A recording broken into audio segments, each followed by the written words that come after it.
ang akong pag-umangkon na pinakagamay si Marga.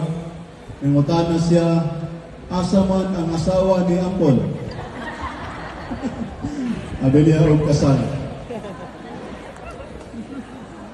With a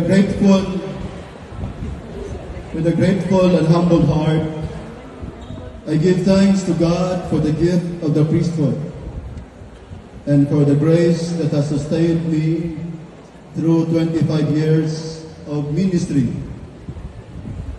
Sa akong pag-celebrate sa ika-25 na anniversary sa pagkapari, I am deeply aware that every step of this journey has been guided by God's mercy and love.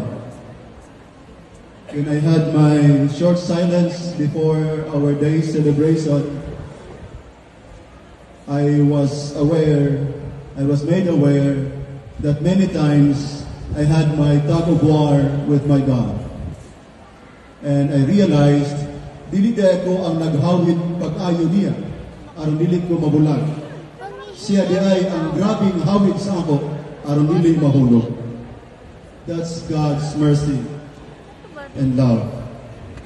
Indeed, I stand before you humbled by God's grace. I thank the Lord for deepening my faith through the years, through the joys of pastoral service, the challenges of ministry, and the quiet moments of prayer that continually renew my calling. Daghang mga panahon nga diha sa konbento, mahabana ang mga dagkong nga mga celebrations, bibo kaayo nga mga kasaulugan. At the last hours of the day, we are just left alone in the convent. Si Sakristan, si Cosinera, si Labandera, tanang mga kauban sa konbento, common ang ilang istorya. Father, manguli nami, kaya nagpaabot na ang among pamilya.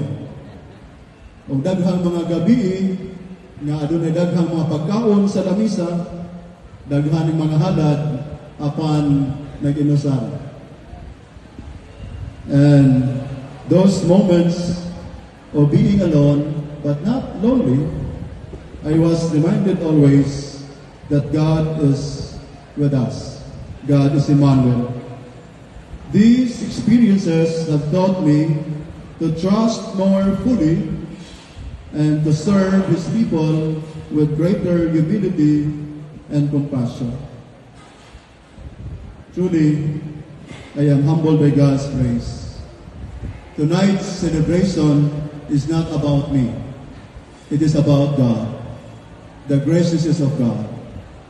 God teaches us to love and value the gift of the priesthood.